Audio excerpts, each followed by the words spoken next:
Hi everyone, welcome to Murphy's Law Garage. I have a J&L oil separator for a new vehicle to our fleet. Let me show it to you.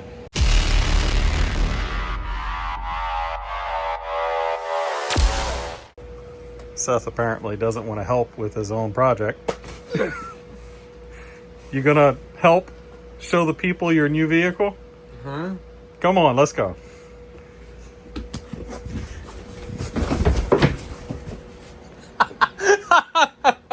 All right, let's go find where this guy, he got up and took off.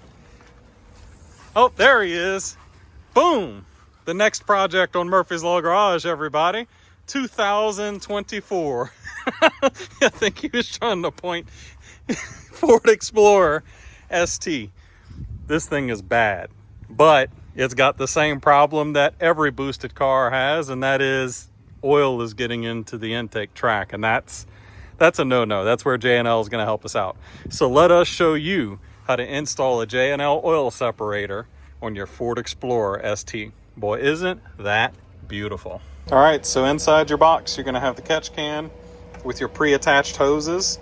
You're going to have an instruction sheet that brings you to a video, but you're here at my videos, so woo! You have some oil change intervals for the catch can, sticker, some advertising, and then you're going to have the bracket, this push on, this clip nut that's going to go onto an area by the radiator, bolt, and then 2 screws that hold the bracket to the can. Now I'm going to do this a little out of order just to make it easier, because it's easy to lose these screws working in the engine bay. I'm going to go ahead and mount the bracket to the can in this position.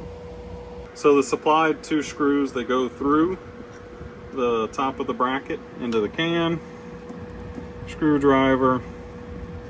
I think you get the point here. Do that for both of these screws, and then I'm going to bring you to the engine bay and show you what we're going to do next.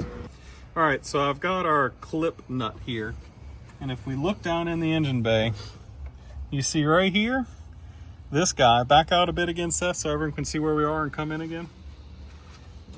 This guy right here is going to receive this clip nut. Now you see the nut is on the bottom side. I'm going to take that and slip it on, just like that. And that's where the bracket for that catch can is going to get bolted in.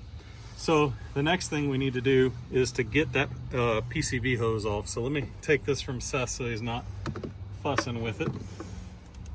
And the first one I'm going to remove is this. See this guy right here making a U shape? We need to get the engine side off here first, and that involves pulling the clip out for this, and I'm probably going to need to go grab a flat blade.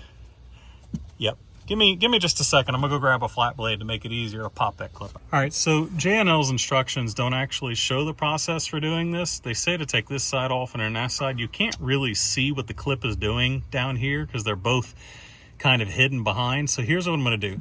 This won't hurt the tube, by the way. It's perfectly fine. I'm going to flip this guy forward, and then it allows me to rotate this all the way around. You see this little prong sticking up? You can hop it over that plastic. Use a screwdriver if it hurts your fingers. Push it forward, and then it's going to let you release it from the intake manifold. And then that'll now let me rotate this guy all the way around, and I can reach down in here and do the same thing. We'll do this in real time. Let me get my flat blade in here to help me jump that plastic tube over. Once that little clip is over, I should be able to pull it forward and slip it off.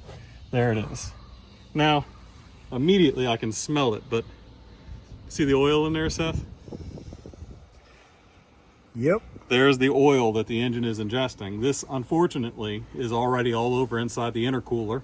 In the future, this car may get some upgrades that fix that problem for us, but for now, we'll keep more oil from getting dumped into the front side of the engine with our J&L oil separator. Give me just a second. I'm gonna kind of get everything fandangled a little bit, and I'm gonna show you the proper routing for the hoses for the J&L oil catch can. All right, so as I told you, we've already got the bracket on here, which is different from the previous instructions, the paper instructions. And that's so that I'm not fighting with it in the engine bay. For Seth's truck, we actually tried to do that, and we lost one of the screws down in the grass, and it took forever to find. So once you've done this, it's really easy to just kind of sit it over here on its bracket, and that's where that 10 mil bolt goes in. But I want to show you the routing of the hoses. So the one on the right hand side that points down goes under the intake tube here, and then that guy will come around and go on the intake runner of the engine here. We'll set that off to the side, look back over here. This one that points up a little bit, leaving the can, is going to go over the intake tube, and that guy ends up getting plugged back down onto the valve cover right here. Now, it's important to note that if the hoses feel like they're in a weird position and they don't want to quite line up right, you can actually grab them and twist them on their barb right here to change the angle of the dangle so they feel in a more natural position for putting it together. So rather than wasting your time, we're going to quickly bolt this in and pop the hoses on, and I'll show you the routing and it bolted in.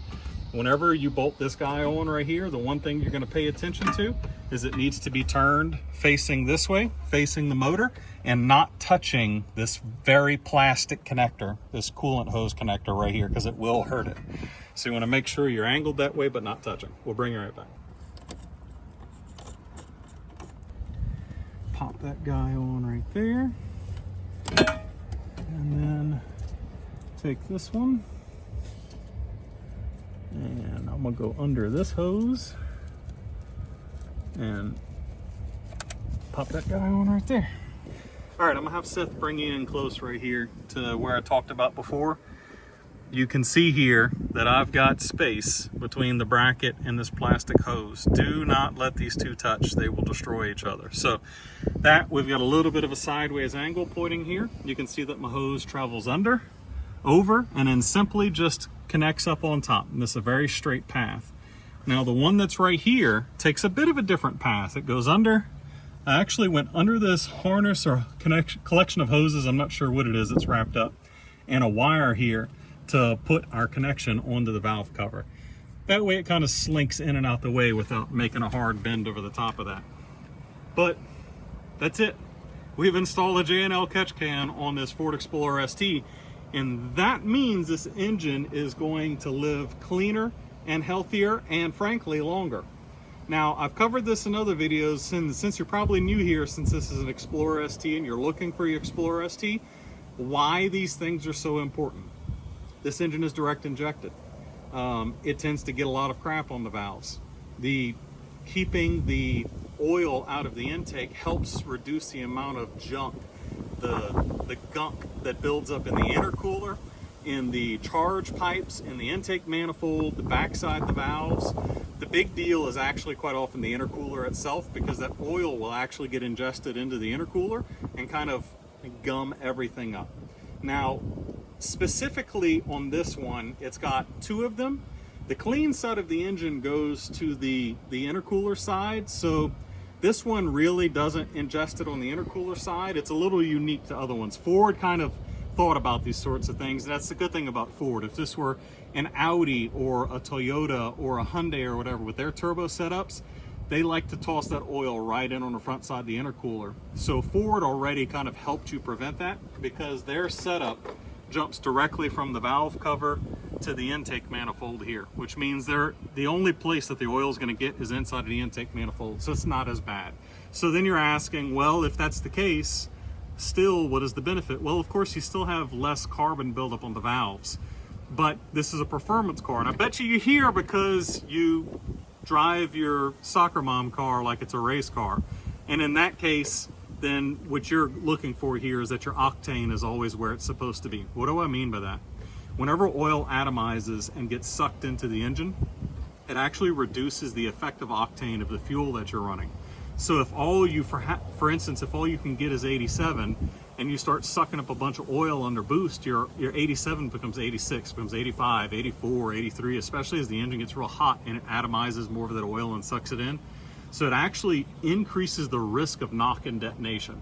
So the catch can in that case for performance aspect is making sure that you don't catch a detonation event and knock the engine and hurt it. So that's why we're doing it.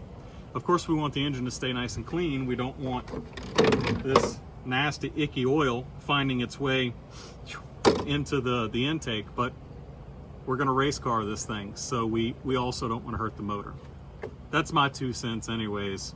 I know some people think that these things are snake oil, but the 800 plus wheel horsepower Mustang you see sitting in the background here has 2 of these catch cans, and boy does it collect some oil under boost. And you absolutely do notice a loss in timing when the engine oil gets real hot without them and it starts sucking in vaporized oil. What do I know? Take that as you will. Anyway, J&L's been a great sponsor of the channel. They provided the parts here for this. I hope y'all enjoyed the video. If you have any questions about it, drop them down below. I'll talk to you. We'll get through it. And as usual, thank y'all for watching the video. We love you. God bless. Peace. I forgot to hit record. Did you really? Seth, as is the tradition, apply the product sticker to the back of the door. This is Sparta!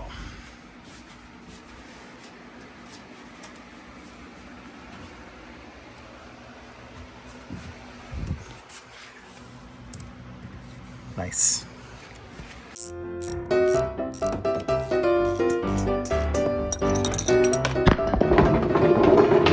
Dang it.